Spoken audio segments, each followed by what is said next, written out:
सच होगी जयशंकर की भविष्यवाणी, भारत को मिलेगी वीटो की छठी कुर्सी।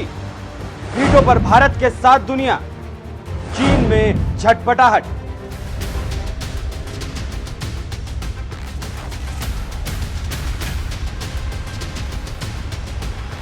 भारत जब भी यूएनएससी में शामिल होने की बात करता है, उसका सबसे बड़ा दुश्मन चीन इसमें रोड़ा अटका देता है, क्योंकि चीन यूएनएससी का सदस्य है और भारत की ही देन है कि आज चीन यूएनएससी का सदस्य है। क्योंकि कहा ऐसा जाता है कि नेहरू ने ही चीन को इसका स्थायी सदस्य बनाने की वकालत की थी। इस बात को बीजेपी तो सिर्फ कहती है, लेकिन कांग्रेस नेता शशि थरूर ने तो अपनी किताब में इस बात को लिखा है। लेकिन अब जल्द ही भारत इसका सदस्य बनने वाला है। कैसे भारत यूएनएससी का स्थायी सदस्य बनेगा और उसके लिए छठी कुर्सी अब यूएनएससी में लग सकती है, वो देखिए।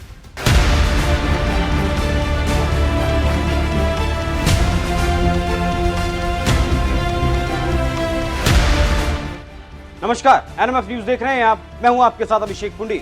बात इसी साल अप्रैल महीने की है, जब भारत के विदेश मंत्री एस जयशंकर ने ऐलान किया था कि भारत जल्द ही संयुक्त राष्ट्र सुरक्षा परिषद का परमानेंट मेंबर बन जाएगा। पश्चिमी देश भारत के लिए अपने दरवाजे ज्यादा दिनों तक बंद नहीं रख पाएंगे और अब 4 ही महीनों बाद विदेश मंत्री की बात सच साबित होती दिख रही है, क्योंकि दुनिया के ज्यादातर देश भारत को यूएनएससी की कुर्सी पर अब देखना चाहते हैं। और G20 के दौरान भारत ने यह भी प्रस्ताव रख दिया था, क्योंकि यूएनएससी मतलब संयुक्त राष्ट्र सुरक्षा परिषद कोई आम बॉडी नहीं है, ये दुनिया की सबसे ताकतवर बॉडी है। इसकी नींव साल 1945 में रखी गई थी। 50 देशों ने इसकी शुरुआत की थी और आज 193 देश इसके सदस्य हैं। इसके 5 स्थायी सदस्य हैं, चीन, फ्रांस, रूस, ब्रिटेन और अमेरिका। इन देशों को P5 नाम दिया गया है।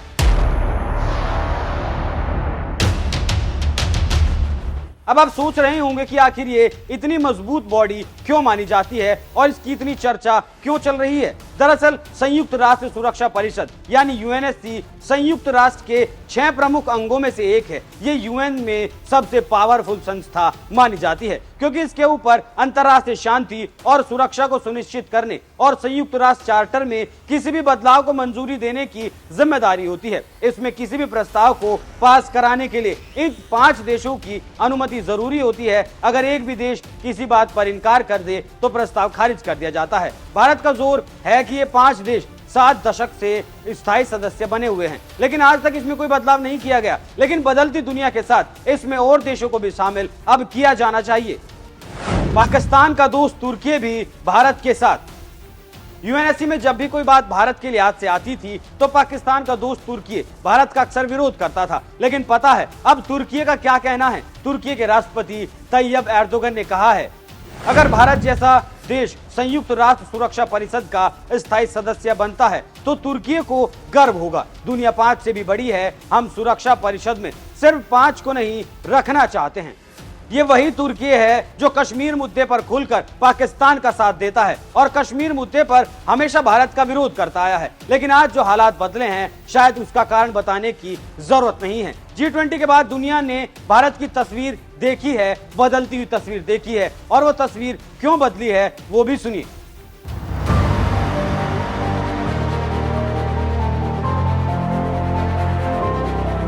पिछले साल भारत दुनिया की 5वीं सबसे बड़ी इकोनॉमी बन गया। ये जगह हमने ब्रिटेन को पछाड़कर हासिल की है, और उस ब्रिटेन को हराकर जिसने हम पर राज किया। जो पूछते तक नहीं थे वो आज न्योता देते हैं। अब यूएनएससी में शामिल होने का मतलब भी समझ लीजिए। यूएनएससी में शामिल देश का प्रभाव दुनिया के हर देश पर माना जाता है। इतना ही नहीं, वर्ल्ड बैंक जैसी जो बड़ी संस्थाएं हैं उन पर भी यूएनएससी का सीधा प्रभाव देखा जाता है। भारत अब तक यूएनएससी का 8 बार अस्थायी सदस्य रह चुका है, लेकिन सारी ताकत सिर्फ 5 देशों के पास ही रहती है। लेकिन भारत लंबे वक्त से स्थायी सदस्य बनने के लिए जोर लगा रहा है, लेकिन चीन हमेशा भारत के खिलाफ वोट करता है, जिस वजह से भारत अब तक इसमें शामिल नहीं हो पाया। यहाँ ये भी समझ लीजिए कि चीन आखिर विरोध करता क्यों है। भारत चीन के बीच लंबे वक्त से सीमा विवाद है। लद्दाख सीमा पर कई बार विवाद गहरा चुका है। दोनों देशों के जवान दुर्घटना का शिकार हो चुके हैं।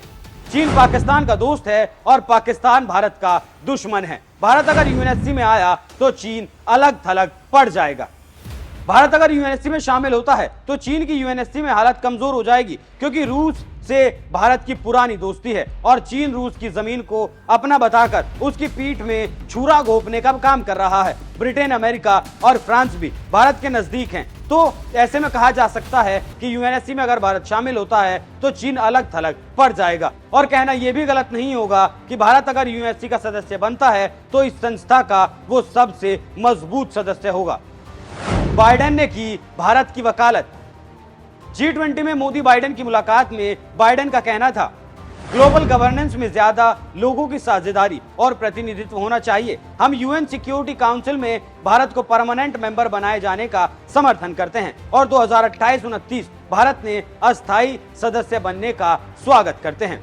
G20 में शामिल होने आए यूएन चीफ एंटोनियो गुटारेस ने भी कहा है कि यूएन सिक्योरिटी काउंसिल की मेंबरशिप का फैसला उनके हाथ में नहीं है, लेकिन वो चाहते हैं कि यूएनएससी में सुधार हो और भारत को इसमें शामिल किया जाए। तो क्या अब ऐसा कहा जा सकता है कि यूएनएससी के कानूनों में चीन को दरकिनार कर भारत के लिए उसके कानूनों में अब बदलाव किया जाएगा? क्योंकि फ्रांस, अमेरिका, रूस और ब्रिटेन भारत को स्थायी सदस्यता देने पर सहमति जाहिर कर चुके हैं, लेकिन चीन अक्सर अपनी चालबाजी के चलते इससे इनकार करता आया है। वो हमेशा भारत का विरोध करता आया है। लेकिन विडंबना देखिए, भारत ने यूएनएससी में चीन के परमानेंट मेंबर बनने का समर्थन किया था और ये समर्थन किया था नेहरू के वक्त में किया गया था। अब नेहरू का चैप्टर भी समझ लीजिए। 2019 में रविशंकर प्रसाद ने 2004 की द हिंदू की एक रिपोर्ट दिखाते हुए कहा था कि भारत के पहले प्रधानमंत्री जवाहरलाल नेहरू ने संयुक्त राष्ट्र में सुरक्षा परिषद की सीट लेने से इनकार कर दिया था और इसे चीन को दिलवा दिया था। और आपको ये भी जानना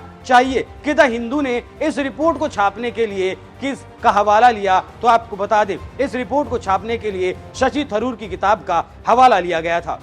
इस किताब में शशि थरूर ने लिखा है, 1953 के आसपास भारत को संयुक्त राष्ट्र की सुरक्षा परिषद में स्थायी सदस्य बनने का प्रस्ताव मिला था, लेकिन उन्होंने चीन को दे दिया। थरूर ने आगे लिखा कि भारतीय राजनयिकों ने वो फाइल देखी थी जिस पर नेहरू के इनकार का जिक्र था। थरूर के मुताबिक नेहरू ने यूएन की सीट ताइवान के बाद चीन को देने की वकालत की थी। तो क्या ऐसे में कहा जा सकता है कि अगर भारत आज यूएनएससी का सदस्य नहीं है तो उसके लिए सिर्फ और सिर्फ जवाहरलाल नेहरू जिम्मेदार हैं, और आज हम उसी का खामियाजा भुगत रहे हैं जो मसूद अजहर जैसे खूंखार आतंकियों को चीन अक्सर बचा ले जाता है। लेकिन नेहरू से जब इस बारे में पूछा गया था तो उनका कहना था कि यूएनएससी में शामिल होने के लिए उन्हें कोई प्रस्ताव ही नहीं मिला। तो ऐसे में क्या कांग्रेस पार्टी जवाब देगी कि झूठ कौन बोल रहा है और सच कौन बोल रहा है? हालांकि अरुण जेटली भी संयुक्त राष्ट्र में चीन के समर्थन करने का गुनहगार नेहरू को बता चुके हैं। जेटली ने कहा था, नेहरू ने भारत के बजाय चीन का समर्थन किया था।